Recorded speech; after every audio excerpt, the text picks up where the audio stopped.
सा गांव था जहां एक गरीब लकड़हारा रहता था। उसका नाम हरि था। हरि अपने परिवार के लिए रोज लकड़ी काटने जाता और उसे बाजार में बेचता। उसकी पत्नी और बच्चे उसकी मेहनत पर निर्भर थे। लेकिन एक दिन गांव के मुखिया जी ने जंगल में से लकड़ी काटने पर रोक लगा दिया। हरि के पास और कोई काम नहीं था। वो लकड़ी काटकर अपने परिवार का गुजरान करता था। अब हरि के पास कोई भी काम न होने से हरि बहुत परेशान था। अरे राधा, अब हम क्या करेंगे? अब तो मुखिया जी ने भी जंगल में से लकड़ी काटने को मना कर दिया। हम अपना घर कैसे चलाएंगे, कैसे खाएंगे, क्या करूं, कुछ समझ नहीं आता है। मेरे पास तो और कोई भी काम नहीं है। अब मैं क्या करूँगा? मुझे तो और कोई भी काम नहीं आता। आप एक काम कीजिए, मेरी ये पायल बेचकर घर का सामान ले आए। इससे हमारा घर का कुछ दिनों का गुजारा हो जाएगा। बाद में जो होगा वो देखा जाएगा। शायद कोई काम मिल भी जाए।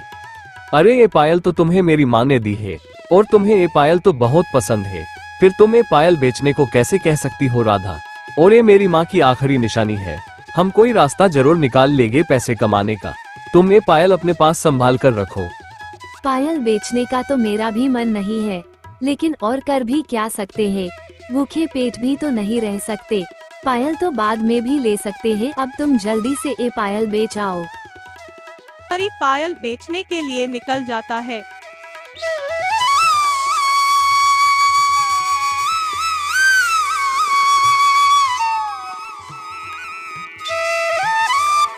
और रास्ते में हरि को गांव का बिरजू नाम का एक शख्स मिल जाता है। अरे क्यों भाई हरि, इतनी जल्दी में कहाँ जा रहे हो? लगता है कोई जरूरी काम है। कुछ मदद चाहिए तो बोलो। हाँ भाई बिरजू, मैं एक काम से जा रहा हूँ। दरअसल मैं अपनी बीवी की पायल बेचने जा रहा हूँ। तुम तो जानते ही हो मुखिया जी ने लकड़ी काटने पर रोक लगा दी है। घर में 1 रुपया भी नहीं है, इसलिए मैं ये पायल बेचने जा रहा हूँ। इन्हें बेचकर जो भी पैसे मिलेंगे उसे थोड़े बहुत दिनों का गुजारा हो जाएगा। अरे ये तुम क्या कर रहे हो हरि? अब तुम पत्नी की पायल बेचकर घर का गुजारा करोगे, और जब पायल के पैसे खत्म हो जाएंगे तब घर का गुजारा कैसे करोगे? अरे ये तो मैंने सोचा ही नहीं, लेकिन लकड़ी काटने के सिवाय मुझे और कोई काम आता भी तो नहीं। फिलहाल ये पायल बेचकर कुछ दिनों का गुजारा हो जाएगा, उसके बाद मैं कोई काम देख लूंगा। जैसी तुम्हारी मर्जी, लेकिन हाँ रास्ते में देख कर जाना। गांव में चोर आए हैं कल ही रास्ते में। हमारे गांव के जमींदार को लूट लिया था। अरे क्यों डरा रहे हो बिरजू भाई? और गांव में क्या लेने आएंगे चोर? डरा नहीं रहा हूँ, सच बता रहा हूँ। तुम्हें मानना है तो मानो, मेरा क्या जाता है। बिरजू की बात सुनकर हरि डर जाता है और पायल बेचे बिना ही घर पर वापस लौटता है। इतनी जल्दी आप वापस क्यों आ गए? और घर का सामान नहीं लाए क्या? अरे राधा, क्या बताओ तुम्हें, रास्ते में वो बिरजू मिल गया था, तो उसने बताया कि गांव में चोर आए हुए हैं। कल ही वो हमारे गांव का जमींदार है ना, उसको रास्ते में चोरों ने लूट लिया था। तो मैं तो डर के मारे पायल बेचे बिना ही वापस आ गया। चोर का नाम सुनते ही हरि और राधा दोनों ही बहुत डर जाते हैं, क्योंकि एक तो उनके पास न तो खाने को कुछ था, बस एक चांदी की पायल ही बची हुई थी, और ये भी कहीं चोर ले गए तो क्या करेंगे दोनों। कई दिन बीत जाते हैं, लेकिन हरि को कोई भी काम पसंद नहीं आता है। फिर एक दिन जब रात को सोकर जब सुबह उठता है, तब हरि के मन में चोरी करने का विचार आता है।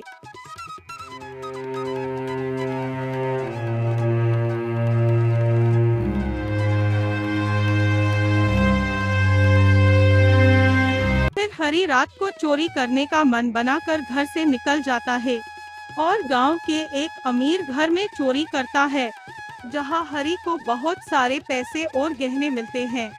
अरे आज तो बहुत सारे पैसे और गहने मिल गए। अब मुझे कोई काम करने की जरूरत नहीं है, बस चोरी ही करूँगा और बहुत सारे पैसे लूटूंगा। हरि बहुत सारे पैसे और गहने चोरी करके अपने घर वापस चला जाता है, जहां इतने सारे पैसे और गहने देखकर राधा भी हैरान हो जाती है। अरे राधा, तुम क्या कर रही हो? आज से हमें कोई चिंता करने की जरूरत नहीं है। मुझे एक अच्छा सा काम मिल गया है। अब हमारे पास बहुत सारे पैसे हैं। अब हमें पैसों का कोई टेंशन नहीं है। अब हम भी एक बड़ा सा घर बनाएंगे। अरे आप इतने सारे पैसे और ये सोने के गहने कहाँ से लाए? क्या किया आपने? कुछ तो बोलो जी, कहाँ से लाए ये पैसे और गहने? अरे तुम ये सब चिंता छोड़ो, मैं तुम्हें बताता हूँ, लेकिन हाँ किसी को भी बताना मत। मैंने चोरी की है, वहाँ से सारे पैसे और गहने लाया हूँ। तुम खाना बनाओ, मैं ये गहने बाजार में बेच कर आता हूँ। और हाँ कोई घर पर आए तो मत बताना मैं बाजार गया हूँ। अरे जी, अगर घर पे कहीं कोई आ गया तो मैं क्या करूँगी? मुझे तो बहुत डर लगता है। तुम जल्दी वापस आना और मेरे लिए कोई अच्छी सी अंगूठी ले आना सोने की। तुम चिंता मत करो, मैं यूं गया और यूं वापस आया, बस तुम किसी को बताना मत। और हाँ मैं तुम्हें अंगूठी की जगह एक अच्छा सा सोने का हार ले आता हूँ तुम्हारे लिए, बस तुम घर का ध्यान रखना। और फिर हरी सारे सोने के गहने लेकर बाजार में बेचने निकल जाता है।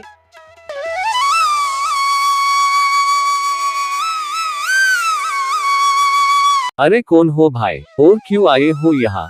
पहचाना नहीं तुम्हें? अरे बताओ क्या देख रहे हो, कहाँ से आए हो? मैं बाजू के गांव से आया हूँ शेठ जी, मैं सोने के गहने लाया हूँ। मुझे वो सोनू ने भेजा है। सोनू ने कहा था कि शेठ जी चोरी के गहने लेते हैं, ये गहने मैं चोरी करके लाया हूँ। अरे ये सोनू भी ना मुझे एक दिन मरवाएगा। चलो ठीक है, अब आ ही गए हो तो, लेकिन अब किसी को बताना मत। चलो जल्दी जल्दी निकलो यहाँ से। हरी सारे गहने बेचने के बाद हरी को बहुत सारे पैसे मिलते हैं। कुछ महीने बीत जाते हैं। हरी चोरी करके बहुत पैसे वाला बन जाता है और एक नया घर भी बनवा लेता है। बहुत पैसे होने के बावजूद हरी चोरी करने को नहीं छोड़ता है और हरी था तो ऊपर से काम चोर। हरी को बिना अरे जी, क्यों ना अब तुम ये चोरी करना छोड़ दो। अब तो हमारे पास बहुत पैसे भी हैं और गहने भी। अब हम अपनी बाकी की जिंदगी क्यों ना अच्छे से बिताए और ये चोरी वाला तुम्हारा राज कब तक गांव वालों से छुपाएंगे? कभी ना कभी तो बात बाहर आने वाली है। अरे राधा, तुम क्यों ऐसा सोचती हो? कैसे पता चलेगा गांव वालों को? कोई मुझे चोरी करते देखेगा तब ना पता चलेगा। चलो ये सब छोड़ो तुम और खाना बनाओ। अरे ये कैसे हो गया? ये हरी को लॉटरी लग गई क्या? दाल में कुछ तो काला है। चलो मुखिया जी को बताता हूँ। कुछ दिनों बाद हरी के घर के आगे से गांव का चंदू नाम का शख्स गुजरता है और हरी का घर देखकर उसकी तो आंखें चार हो जाती है। उसे लगा कि हरी ने कुछ तो गलत किया है और वो मुखिया जी को बताने उनके घर पर चला जाता है। अरे मुखिया जी, एक बात बतानी है तुम्हें। वो हमारे गांव का हरी है ना, उसका घर देखकर मैं तो हैरान हो गया। इतना बड़ा घर, लगता है कुछ तो गड़बड़ है। इतने कम समय में इतना सब कैसे हो सकता है? अरे उससे हमें क्या लेना देना?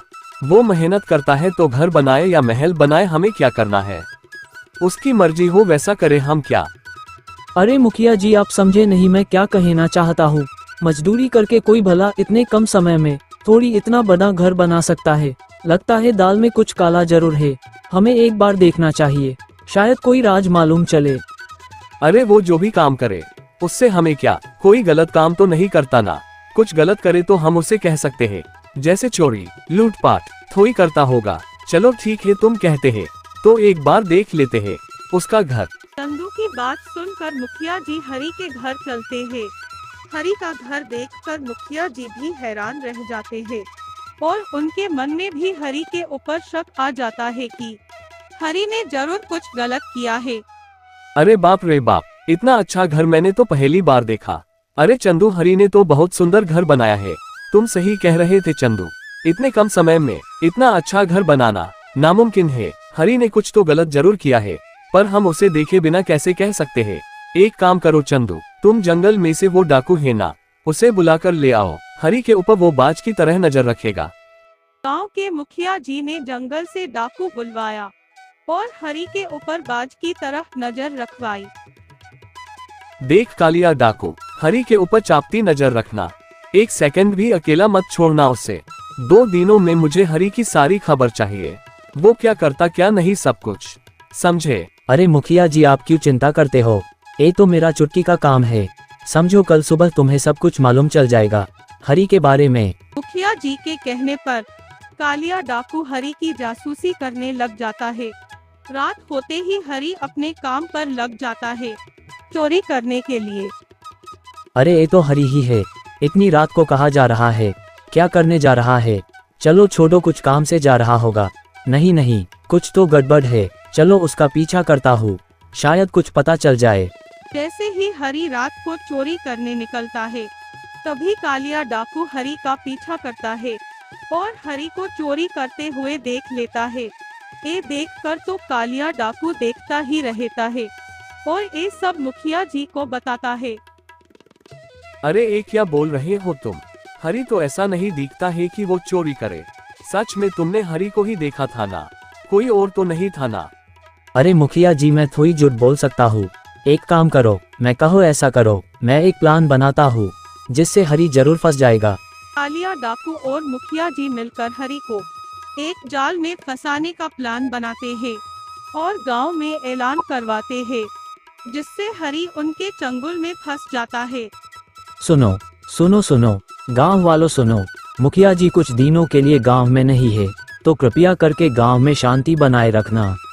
ये सब सुनकर हरि के मन में लालच आती है और मुखिया जी के घर में चोरी करने को तैयार हो जाता है। अरे वाह, क्या बात है! कई दिनों से मैं इस दिन का इंतजार कर रहा हूँ। आखिर में वो दिन आ ही गया। राधा, तुम कह रही थी ना कि चोरी करना छोड़ दो। चलो मैं चोरी करना छोड़ देता हूँ, लेकिन एक आखिरी बार ये मुखिया जी के घर बड़ा सा हाथ मार लेता और उसके बाद चोरी करना बंद। अरे जी, आप क्या बोल रहे हो?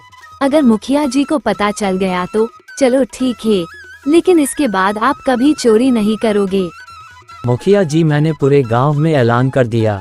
चलो अब मैं चलता हूँ। अब क्या करूँ? मुखिया जी तो गांव में नहीं है। मैंने चोरी कर दी और मुखिया जी को पता चल गया तो मेरा क्या होगा? चलो अब आखिरी बार ही तो चोरी करनी है, जो होगा वो देखा जाएगा, लेकिन मुखिया जी का घर तो लूटना ही पड़ेगा। अरे ओ कालिया डाकू, क्या हरि आएगा कि नहीं? मुझे नहीं लगता कि मेरे घर चोरी करने की हिम्मत हरि के पास हो। ए तेरा घटिया प्लान बेकार जाने वाला है। देखना, तू नहीं आने वाला है हरि। अरे मुखिया जी, थोड़ी धीरज तो रखो, हरि जरूर आएगा, देखना तुम। मेरा प्लान बेकार नहीं जाने वाला है। और कुछ देर बाद हरि मुखिया जी के घर चोरी करने आ ही जाता है। हरि की ये आखिरी चोरी हरि को बहुत महंगी पड़ने वाली थी। हरि को आते देखकर मुखिया जी, कालिया डाकू और चंदू तीनों छुप जाते हैं। जैसे ही हरि चोरी करके बाहर आता है तो कालिया डाकू हरि को तुरंत पकड़ लेता है। अरे लगता है आज कोई नहीं है घर पर। आज तो मजा आएगा चोरी करने में। मुखिया जी का पूरा घर आज तो साफ करना पड़ेगा। आज के बाद मैं कभी चोरी नहीं करूँगा और यहाँ से कहीं दूर चला जाऊंगा। हरि तो मुखिया जी के सब पैसे, जेवरात, सब कुछ एक थैले में भर देता है। एक पैसा तक नहीं छोड़ता है। पूरी जिंदगी बैठे बैठे गुजारे उतने पैसे चोरी कर लिए थे हरि ने, लेकिन हरि को कहाँ पता था कि उसको आज मुखिया जी ने जानबूझकर जाल में फंसाने का प्लान बनाया है और हरि उनकी चंगुल में फंस जाता है। क्या रे हरि, तू तो बड़ा हिम्मत वाला है। तेरी तो तारीफ करूँ उतनी कम है, लेकिन तू जानता नहीं है कि तुझे आज जानबूझकर हमने जाल में फंसाया है। अब तो तेरी खैर नहीं, अभी बुलाता हूँ मुखिया जी को। क्या रे हरि, तुझे पता नहीं कि ये गांव के मुखिया जी का घर है? आज तो तेरी खैर नहीं। चोरी करता है, अब तो तुझे इस गांव से धक्के मारकर बाहर निकाल देंगे। नहीं नहीं मुखिया जी, ऐसा जुल्म मत करो। मैं कहाँ जाऊंगा अपने गांव से। आज के बाद मैं कभी चोरी नहीं करूंगा। मुझे जाने दो मुखिया जी, मेरे परिवार का क्या होगा? मैं नहीं करूंगा चोरी, अब कभी नहीं करूंगा। ये सारा सामान ले लो कालिया डाकू और वापस अपने घर में रखवा दो। देख हरि, इस बार छोड़ रहा हूँ, लेकिन इसके कभी चोरी करते हुए कहीं दिखाई दिया तो तेरी खैर नहीं। समझा? चल जा, अब दोबारा अपनी शक्ल मत दिखाना मुझे। मुखिया जी हरि की ये गलती माफ कर देते हैं और हरि को छोड़ देते हैं। हरि को भी अपने किए पर बहुत पछतावा होता है और अपनी गलती स्वीकारता है। हरि लाचार होकर अपने घर चला जाता है। कुछ दिन, कुछ महीने बीत जाते हैं। हरि चोरी करना छोड़कर एक ईमानदार आदमी बन जाता है और मजदूरी करके अपना जीवन खुशी खुशी बिताने लगता है।